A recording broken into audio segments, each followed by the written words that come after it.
Sa tinagal-tagal ng panahon na inaalagaan ko itong huya na 'to, ay sa wakas ay parang nakikita kong mamumulaklak na siya. Kasi meron akong nakitang isang maliit na sanga, and I'm hoping na ito na nga yung sanga na kung saan mag-start ang bulaklak ng hoya na 'to. Hindi pa ako nakakita kung paano mag-start talaga yung bulaklak ng hoya. So anyway, sana ito na nga ang pinaka-hihintay kong panahon na mamumulaklak na talaga itong hoya na to.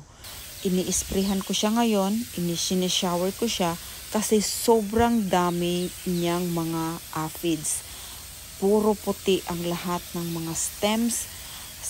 Kasi nasa loob lang siya ng bahay, nasa greenhouse siya, at matagal ko na siyang gustong i-spray at tanggalin yung kanyang mga aphids, pero lagi akong nagpo-procrastinate. So ngayon sa wakas ay na-sprayhan ko na talaga siya.